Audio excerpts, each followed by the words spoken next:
el árbol familiar. Levante su mano derecha y diga conmigo, el árbol familiar. Y coincidencialmente tenemos aquí este árbol. Entonces, quiero empezar contándote esta historia. Y es que en una ocasión, un hombre heredó un bosque que había pertenecido hace años atrás. Este bosque había durado 400 años y había pertenecido a sus antiguas generaciones. Imagínense, 400 años atrás, ¿quiénes son? Los tatarabuelos, etcétera.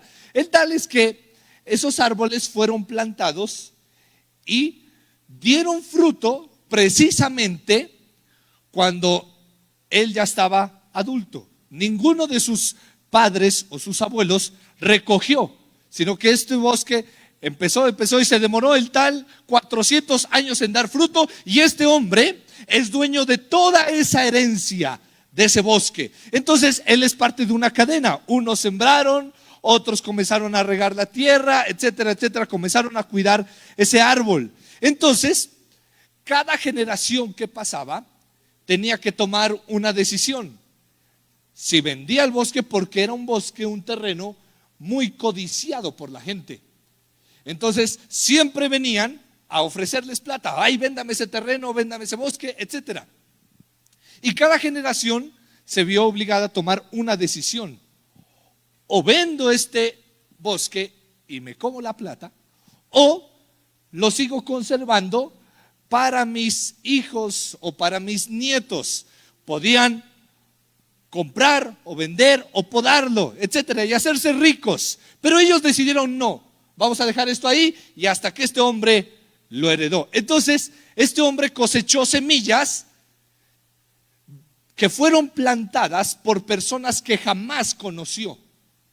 Este hombre recibió el fruto de personas antepasadas que sembraron, que él nunca conoció. Entonces anoté esta frase, y es que usted y yo somos dependientes del pasado y a la vez somos responsables del futuro. Nosotros somos hijos de un pasado que no elegimos, pero somos padres de un futuro que podemos cambiar. Escuche, ¿a quién de los que están aquí les preguntaron o les consultaron si querían nacer? Levante su mano. Si a usted le preguntaron, vea, ¿quiere nacer? Nadie, muy bien. Otra pregunta: ¿a quién de los que están aquí le dieron la oportunidad de escoger los padres que hoy tiene? Quizás usted antes de nacer le presentaron un catálogo diciendo: mire, aquí están estos padres, escoja usted. ¿Hay alguien de aquí que le dieron esa oportunidad? A nadie. Y algunos de los que están aquí le dieron la oportunidad de escoger el país, el municipio y el departamento donde querían nacer. Ahora sí pregunto, si a usted le hubieran dado la oportunidad de elegir en qué país nacer, ¿hubiese escogido Colombia? Ay, no, el patriota. No, yo creo que usted hubiera escogido Argentina, campeón del mundo. Estados Unidos, quizás no se hubiese fijado en Colombia. Ahora, y digamos que sí, usted dijo: no, sí, Colombia. Ahora sí, la siguiente pregunta es: ¿hubiese escogido Nariño? Uy, qué mal. Bueno, digamos que sí, Nariño. Claro, ahí sí Pasto, porque otro lugar no creo. Entonces, a ninguno de los que están aquí nos dieron esa oportunidad. Entonces, somos hijos de un pasado que no elegimos. No elegimos nacer. No elegimos que los papás que tenemos en este momento sean nuestros papás. No elegimos esos papás con una lista larga quizás de errores. Ninguno de nosotros eligió los papás.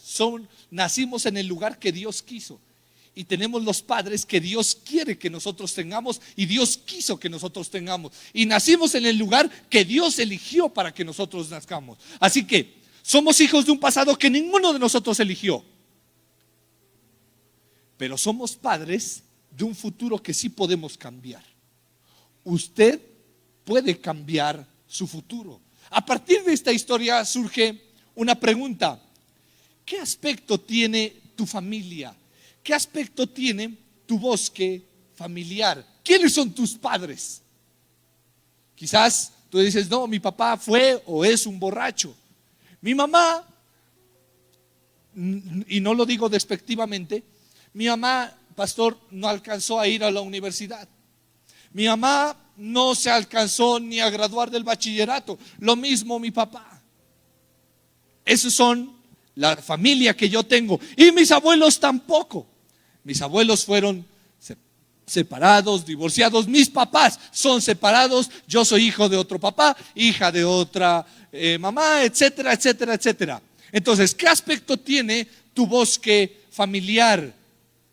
Al ver a tu familia alrededor, ¿cómo te sientes?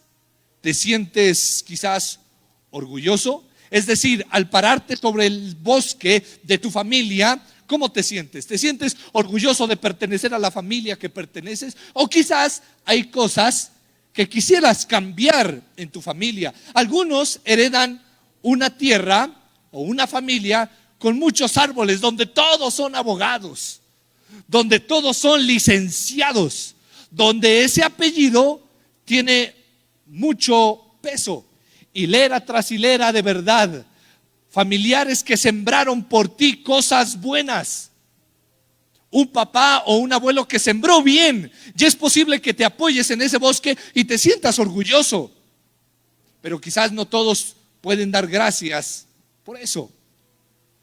Muchos, por ejemplo, en mi caso, yo no vengo de una familia pobre y humilde. Yo vengo de una familia pobre y orgullosa. No pobres y humildes, pobres y remilgados todavía. Entonces, por ejemplo, mi papá me cuenta que él dice que yo a veces cuento el testimonio de él como mío, pero no. Mi papá cuenta que él anduvo descalzo junto con algunos de mis tíos. Descalzo, que ellos no tenían estufa, sino que iban a coger, dice mi papá, en las hojas que se caían de los árboles, y eso lo rejuntaban para con eso hacer fuego y poder cocinar. Quizás los recuerdos de tu niñez hoy te causan quizás más dolor que inspiración. Miraste cómo tu papá golpeaba a tu mamá, borracheras, adulterios, eso fue lo que miraste en tu casa. Entonces las voces de tu pasado te maldijeron, te ignoraron, siempre escuchaste palabras negativas en tu casa. Entonces, en ese orden de ideas, este mensaje va dirigido para aquellos que no se sienten orgullosos del bosque en que nacieron, que al mirar su pasado y sus generaciones antiguas quizás no se sienten orgullosos, ni quisieran recordar su niñez. Al ver esto, hubo un hombre en la Biblia que también tuvo un pasado tenaz. Entonces, cuando yo miro, miren, les voy a contar esta historia. En una ocasión, yo tuve una frustración, pero tenaz, porque yo tengo 33 años. No parece, ¿no? No, digan, no, motívenme. Yo tengo 33 años. A los 28 me pegué una frustrada pero tenaz. ¿Por qué? Porque miré en la tele un pastor también de mi misma edad, 28 años, viajando casi por todo el mundo predicando. Viajando por todo el mundo, en aviones tomándose fotos, diciendo, no, gracias al Señor, esta vez voy a viajar a tal iglesia, a tal país a predicar. Y cuando yo miré y veo que tiene 28 años, la misma edad en ese entonces, yo me frustré. Y yo dije, yo no estoy en nada. Dije, yo no estoy en nada, porque a los 28 años yo era pastor de la iglesia allá en el municipio de Chachagüí. Y repito, no lo digo despectivamente, pero yo decía, yo estoy predicando aquí en Chachagüí, mientras con mi misma edad anda montado en aviones y yendo a predicar a otras naciones. Y a mí me toca subirme allá al avión del confamiliar. Y eso que a comprar un helado, no a predicar siquiera. Entonces yo me frustré, yo dije, ¿qué hice mal? ¿Qué tiene él que no tenga yo? Y verá, y les cuento algo así, bien bacano. Aquí entre nos, por favor, que ya me han contado que ustedes salen a contar lo que. Entonces, al escucharlo predicar a él, yo dije, yo lo puedo hacer mejor también. ¿Y por qué él sí, yo no? En serio, así dije, porque somos humanos, ¿no? Entonces yo al escucharlo predicar, yo dije, y tal vez que yo predico mejor que él. ¿Y por qué él sí, yo no? Y bien triste estaba. No, dije, yo no he hecho nada. ¿Qué hace él? Dije, ¿cuántas horas ora ese man? ¿Cuánta Biblia lee? Para yo también duplicarle. Pues entonces, si es la oración, tengo que duplicarle. Cuando después, ya investigándolo más a fondo a él, me doy cuenta de lo siguiente, que ya me motivó. Que él es la cuarta generación de pastores. O sea, que el papá de él fue pastor, que el abuelo de él fue pastor y el bisabuelo de él fue pastor. ¿Qué tiene que ver eso? Muchísimo. Tiene que ver que la primera generación, o sea, el bisabuelo de él fue quizás el que no viajó. Él fue el que quizás tuvo una iglesia de 40 personas, 50 personas, se convirtió y él fue pastor, fue el bisabuelo de él y comenzó a levantar la iglesia. De ahí, el abuelo de él nace ya con alguien que sembró. ¿Me estoy haciendo entender? Entonces, el abuelo de este muchacho ya no tuvo una iglesia de 40 personas, ya tiene una iglesia de 200. Y ya no predica solamente ahí, sino que predica alrededor del departamento. Ya sale siquiera a predicar a otros lados. Ahora sí, el papá de él ya no tiene una iglesia de 200 personas, David. Tiene una iglesia de 800, de 1000 personas. Y ya no sale a predicar solamente por ahí. Ya sale a predicar fuera del país. Ahora, cuando él nace ya todo está hecho. Cuando él nace en una iglesia donde el papá de él es pastor de unas 2000, 3000 personas. Él nace y no tiene que hacer nada. Digámoslo así. No estoy diciendo que sea vago, ¿no? No tiene que hacer nada. ¿Por qué? Porque todo ya lo hizo su bisabuelo, su abuelo y su papá. Entonces, cuando él nace, ya dicen, invitémoslo. ¿Por qué? Porque él es el hijo de él y abuelo de él y nieto de este. ¿Me estoy haciendo entender? Entonces, cuando yo vi eso, me animé. Claro, dije, ahí está este man cosechando lo que sus antepasados sembraron. Entonces, ¿qué digo yo? Yo soy la primera generación. No, en ese caso sería la primera. Entonces yo digo, yo soy la primera. ¿Dónde a nosotros los primeros? A ustedes, muchachos, escuchen, vea, porque esta prédica de verdad, que si te cambia aquí, puede causar muchísimas cosas mañana o dentro de unos años. Escuchen. ¿Qué pasa? Entonces, a nosotros, la primera generación, son a los que más duro nos toca. ¿Por qué? Porque nuestros papás, nuestros abuelos, nuestros bisabuelos, en lugar de sembrar iglesias, sembraron trago. Entonces el bisabuelo se gastaba 200,000 en trago. El abuelo se gasta 400. El papá ya se gasta 800. Y el que nace, ya nace borracho. ¿Me estoy haciendo entender?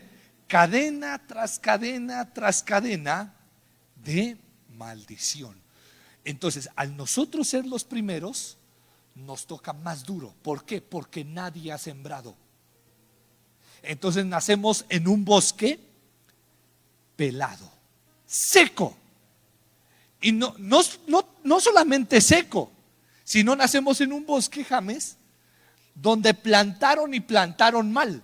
Plantaron divorcios, plantaron adulterios, que mi mamá se fue con otro, que mi papá se fue con otro, etcétera, etcétera. Eso fue lo que plantaron y ahí nacemos, en ese bosque. Ahora sí, para motivarme más, yo dije, ahora sí, Señor, bueno, ya me motivaste un poco porque estaba triste, ya echándome al abandono.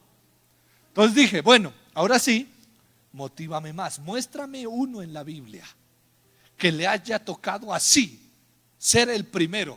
Y Dios me dirige a un hombre. La Biblia nos muestra un hombre que nació en un bosque peor que el suyo o que el mío. Las escrituras muestran que el abuelo de este joven, ¿me están poniendo atención? ¿Sí, no? La Biblia muestra que el abuelo de este joven era un brujo que sacrificaba niños en rituales satánicos. El abuelo de este pelado. La Biblia menciona, ahora sí, que el padre de este muchacho era peor todavía, porque destruyó las iglesias y comenzó a edificar iglesias para otros dioses. Su padre prácticamente metió el pecado a todo un país, a tal punto que su muerte fue a los 24 años, asesinado por sus propios amigos. Ni sus amigos se lo aguantaron de lo malo que era él. Ahora sí, cuando nace él, ya se puede usted imaginar el cuadro de este muchacho. Cuando nace él, todo el mundo lo cataloga y dice, este va a ser igual a su abuelo. Este va a ser peor que el papá. ¿Por qué? Porque cada generación es peor o mejor que la anterior. O sea que si el abuelo tomaba un poco, el papá ya se vuelve un alcohólico. Y el hijo, desde los 8 años comienza a tomar y de ahí arranca. Entonces a este muchacho todo mundo lo cataloga antes de nacer como un delincuente. De tal palo, tal astilla, decían. Hijo de tigre. Hijo de tigre. Eso, nace pintado. Hijo de tigre, se lo lleva la corriente. No. Entonces, pero este muchacho se enfrentó a eso. Mire, entonces tenemos este episodio. El abuelo, un brujo satánico. El papá, peor todavía. Y nace él. El abuelo era el rey de Israel. Cuando él muere, sigue el padre, porque eso era la ley. El padre comienza a reinar. Y ahora llega este muchacho. Se muere el papá y queda él como rey. ¿Cuántos años tenía? 8 años. Les hablo del rey Josías. 8 años. Y recibe un país hecho nada. Ahí no habían elecciones. Sí o sí, ese peladito de 8 años tenía que gobernar. Pero él se enfrentó a lo improbable y revirtió la historia de su misma generación. En el segundo libro de Reyes, capítulo número 21, en los versículos 2, 4 al 6 y 16, dice de la siguiente manera. Si me pueden traer una botellita de agua, se lo agradecería. Alguien por ahí que tenga una botella de agua en el bolsillo.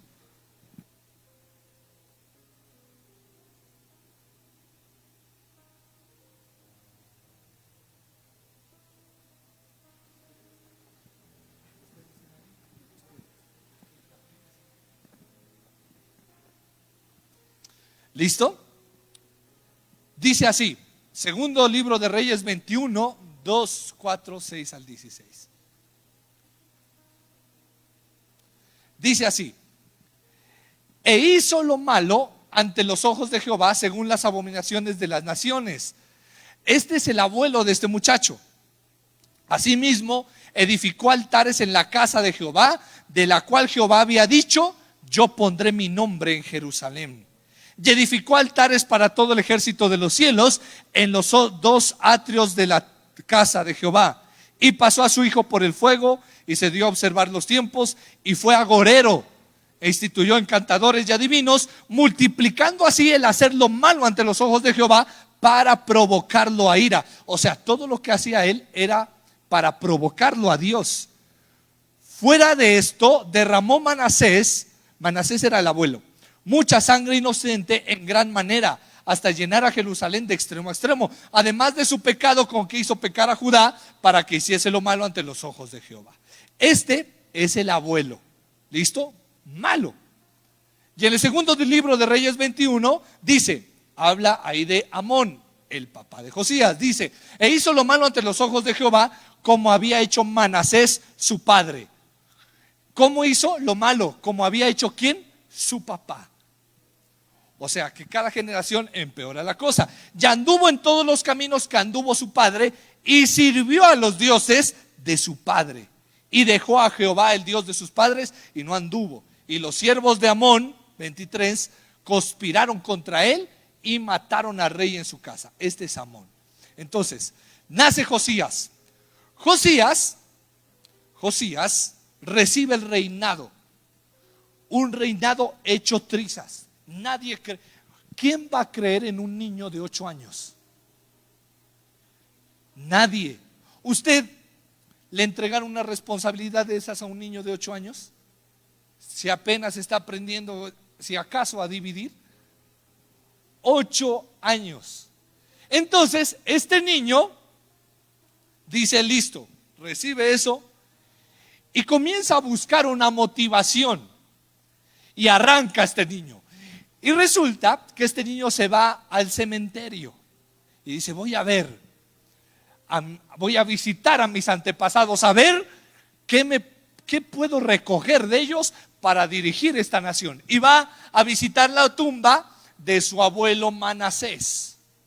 Y ahí había la lápida, y ahí había una frase que describía a su abuelo, y decía, nadie derramó tanta sangre como él. La frase con la que su abuelo murió, nadie derramó tanta sangre como él, Manasés. Josías se cogía la cabeza y dice, aquí no hay motivación, no hay nada. Y dice, voy por acá, voy a visitar a mi papá Amón. Ahí, la lápida ahí, y la frase de Amón decía lo siguiente: hizo todo lo que Dios le dijo que no hiciera. Entonces este muchacho dice, no, ¿qué hago ahora? Y por allá, ya cuando iba saliendo, frustrado de no haber encontrado una motivación en sus antepasados, por allá miró una lápida como que llamaba la atención por allá en el rincón. Y Josías dijo, voy a curiosear. Y se fue por allá. Y esa lápida estaba empolvada años atrás. Y Josías sopla, quita el polvo, las ramas que estaban ahí, y lee la siguiente frase en esa lápida: un hombre conforme al corazón de Dios. Wow, David.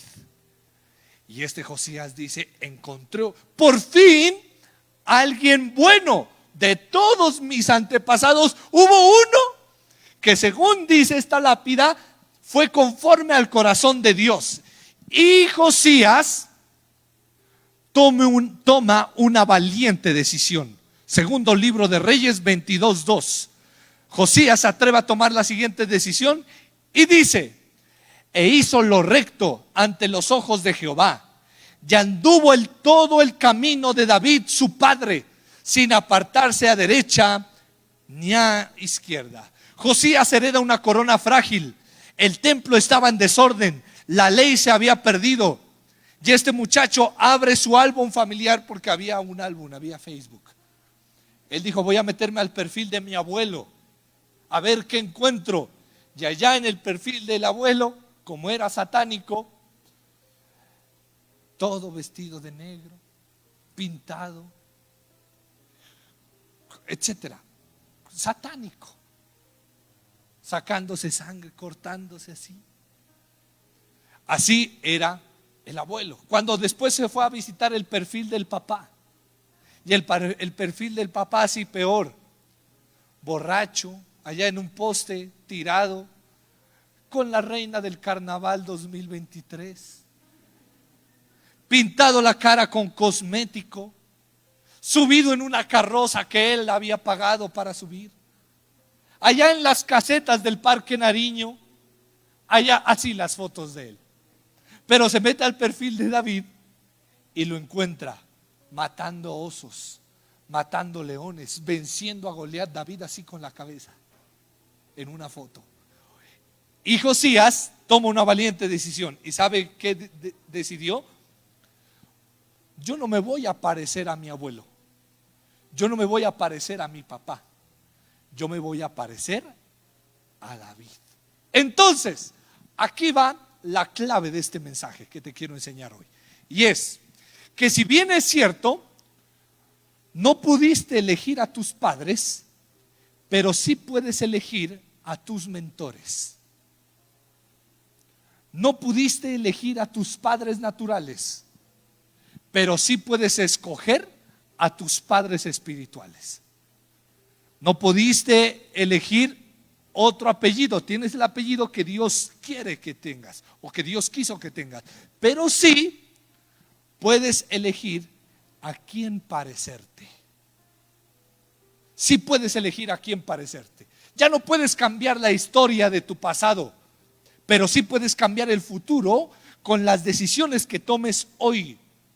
Las decisiones que hoy tomes serán cruciales para tu mañana. Ya el pasado ya no lo puedes cambiar. Ya lo que hiciste en este año mal ya pasó, pero sí puedes hoy decidir a quién parecerte.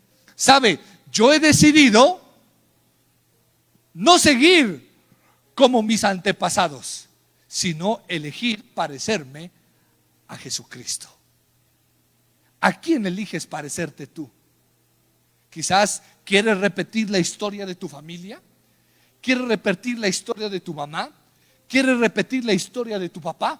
Hoy puedes decidir a quién parecerte. No pudiste elegir en qué familia nacer, pero sí puedes elegir a qué familia espiritual puedes pertenecer. No pudiste decidir qué apellido tener, pero sí puedes decidir tener un apellido celestial. ¿Sabes cuál?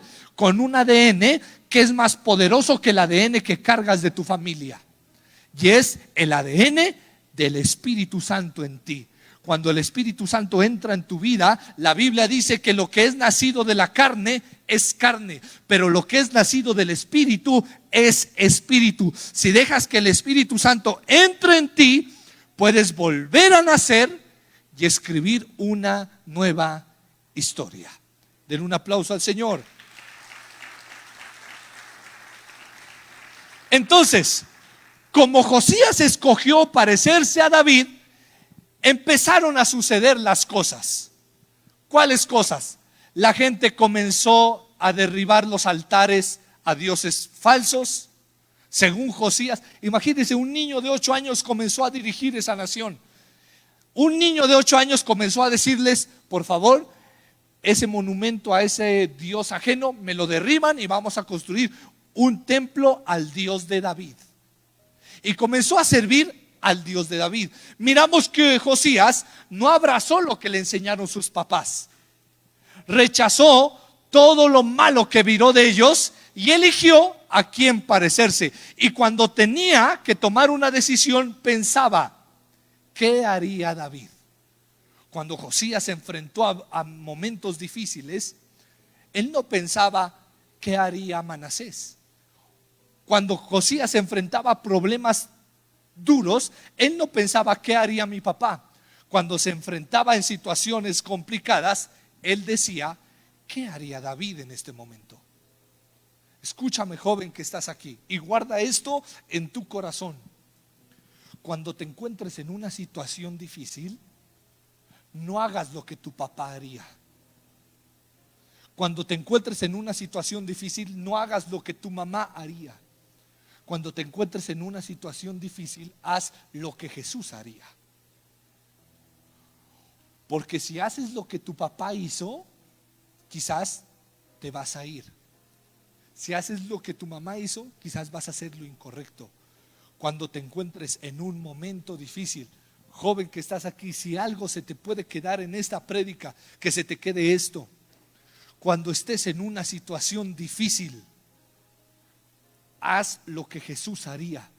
Pregúntate, si estás en un momento complicado hoy en tu vida, pregúntate, ¿qué haría Jesús en mi lugar? ¿Qué haría Jesús? Cuando tus amigos de la universidad te quieran llevar para otro lado, no pienses, ¿qué haría mi papá?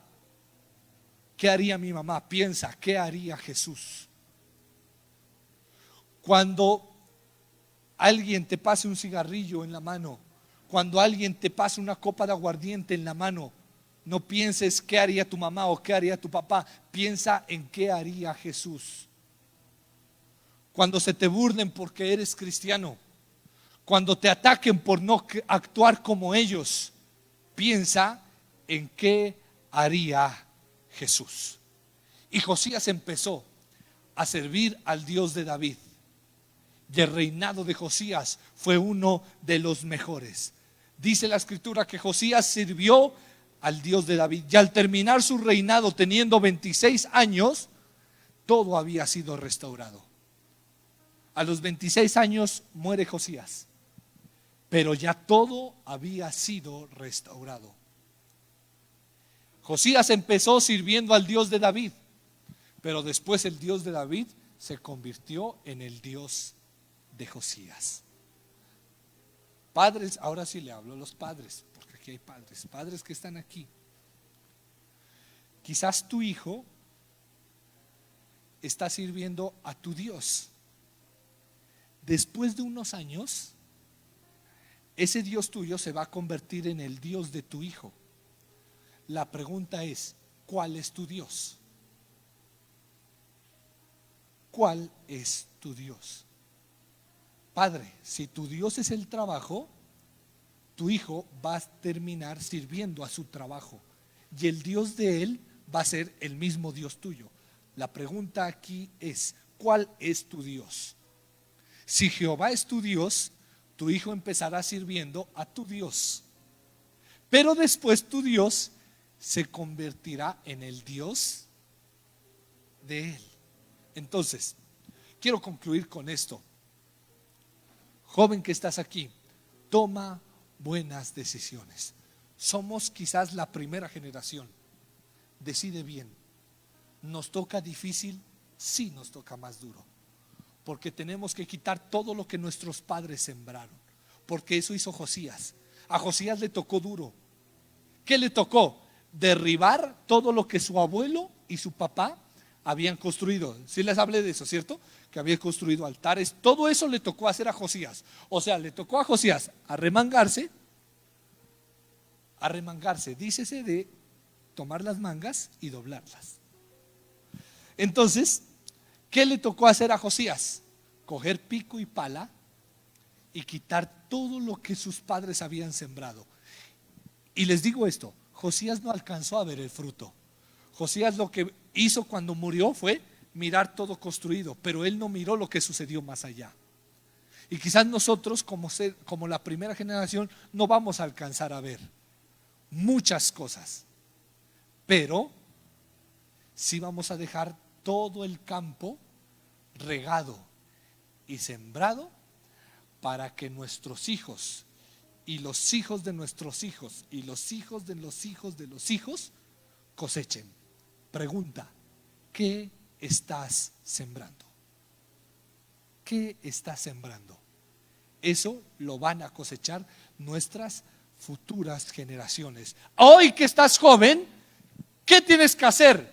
Ahora que estás joven, siembra servicio a Dios. Siembra servicio, sírvele a Dios con pasión. Sé íntegro. Yo le sirvo a Dios desde que tengo 8 años de edad y nunca he parado.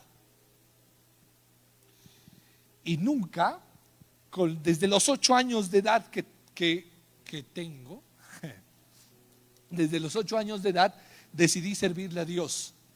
Y he pasado momentos difíciles, sí, pero nunca he dicho quiero un receso, jamás. Le he dicho ni a mi líder, ni a mi supervisor, ni a mi pastor quiero un receso. No, firme. Desde los 8 años, Darío. Cuando la iglesia compró la siguiente casa, cuando era solamente hasta donde están las columnas, y la iglesia compró la siguiente casa, y no lo digo para enorgullecerme, sino que lo digo para darle ejemplo a usted. Cuando la iglesia compró la segunda casa, con otros hermanos, pero yo estaba aquí. ¿Con qué? Con una maceta, tirando los muros para la siguiente casa. Y cuando compró la siguiente casa, aquí estaba yo, con ese así, contentísimo yo. Eso, con ese coso estaba yo. Terminaba de estudiar, almorzaba y corría a la iglesia. Y no me pagaban. No era, es que le pagaban, no. Terminaban, me cambiaban, me quitaba el uniforme, la sudadera y venía a tumbar muros. Eso es lo que sembré y todavía sigo sembrando. Joven que estás aquí, haz eso. Ahorita empieza a servirle a Dios, empieza a servirle a Dios. Y termino con esta frase: vale la pena. Vale la pena servir a Dios. Siempre vale la pena servir a Dios. Vale la pena dejar el mundo, joven. Vale la pena dejar el mundo. Vale la pena dejar las fiestas. Vale la pena dejar la rumba. Vale la pena dejar el alcohol. Vale la pena dejar el cigarrillo para servirle a Dios. Porque no hay un Dios que pague mejor que Jehová de los ejércitos. Dele fuertes aplausos al Señor. Puede ponerse de pie.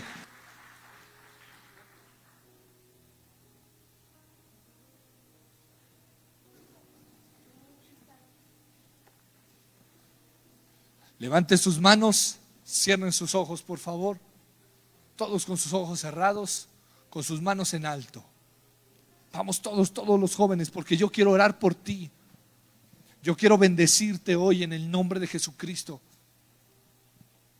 Todos ahí con sus ojos cerrados. Y vamos a orar. Y vamos a entregarle esto al Señor. En el nombre de Jesucristo. Quizás venimos de un pasado difícil, con una familia difícil, con unos padres difíciles. Quizás tu pasado no fue el mejor, pero puedes levantar tus manos hoy. Vamos todos los jóvenes con sus manos en alto. Si me pueden ayudar con el instrumental un poco más alto. Quiero que me mire acá. Quiero que me mire acá. ¿Sabe? Yo quiero confesarles esto. A pesar de que yo conozco del Señor a los 8 años, cometí muchos errores en el camino de Cristo. Demasiados errores. Que quizás si algún día podemos charlar usted y yo, y usted me comenta: pastor, he tenido estas batallas, estas y estas, encontrarán muchísimas cosas conmigo en común. Cometí muchísimos errores. Hubiese querido escuchar una prédica de estas, o no sé si la escuché, quizás la hice oídos sordos a esto. Pero ¿sabes qué quiero, joven que estás aquí? ¿Me están mirando todos acá? Sí. Yo quiero decirles algo, y es que los amo a todos ustedes muchísimo. Desde el momento que me entregaron este privilegio de pastorear a los jóvenes, decidí amarlos y apasionarme por esto. ¿Saben? Una de las cosas que yo decía era: con los jóvenes no, yo no tengo ese llamado. A mí déjenme con los adultos. Pero cuando el apóstol me da esta bendición, he aprendido a ser obediente y dije: sí, Señor, yo lo hago. Y en estos meses que hemos estado, casi que desde julio, agosto, todos estos meses, ¿sabe qué? Me apasioné por esto, por los jóvenes. Y a todos ustedes que están aquí, créanme que los amo y que oro por ustedes todos los días. Quizás no por nombre propio, pero oro por ustedes todos los días, porque yo sé qué luchas tienen, porque yo también pasé por eso. Y ¿sabes qué quiero hacer hoy? Ya que es nuestra última reunión, yo quiero bendecirte. Yo quiero orar por ti. con el amor que te tengo. Y quiero que Dios te guarde y que empieces tu caminar con Cristo. Así que si tú quieres y si puedes también, puedes pasar acá adelante. Yo quiero orar por ti y bendecirte. Si quieres, si puedes, ven y vamos a orar por ti. Y levanta tus manos. Y si tú dices: pastor, yo me identifico porque mi familia quizás nunca me enseñó a orar, mis papás no me enseñaron a orar, mi mamá no me enseñó a orar. Antes, al contrario, pastor, mi papá me decía que yo tengo que ser vivo, que tengo que aprovecharme de ciertas cosas. Eso me enseñó mi papá. Quizás dirás tú: pastor, mi papá me enseñó, mi hijo, sea vivo. Si dejan algo por ahí, agárrelo, sea vivo. Y lo que vi de mi mamá, dirás, no fue el mejor ejemplo, porque miré a mi mamá con hombre tras hombre. Pero hoy puedes levantar tus manos y decirle: Señor, yo escojo parecerme a ti. Yo decido parecerme a ti. No puedes cambiar tu pasado, pero sí puedes cambiar tu futuro. Y vamos a ministrar con más intención. Y quiero orar por ti. Y me van a ayudar a orar. En el nombre de Jesús. En el nombre de Jesús. Vamos, levanta tus manos y entrégale tu vida a Dios. Entrégale tu juventud a Dios y dile: Señor, voy a sembrar servicio, voy a sembrar integridad. Quizás nadie lo hizo. Quizás tus papás nunca sirvieron a Dios. Quizás tus papás lo que sirvieron fue al trago. Pero hoy puedes decirle: Señor, yo decido parecerme a ti. Yo decido ser como tú. Yo decido pertenecer a la familia de Dios. Yo decido pertenecer al árbol de Dios. Yo decido tener el ADN de Cristo. En el nombre de Jesús. En el nombre de Jesús. En el nombre de Jesús. Esta generación será diferente. Esta generación será diferente. No se repetirá lo de tu papá. No se repetirá lo de tu mamá. Tu hijo crecerá con papá y mamá juntos. Crecerá con mamá y papá juntos. Quizás creciste con un papá viviendo en un lado y con tu mamá contigo, no sé. Pero eso no tiene por qué repetirse.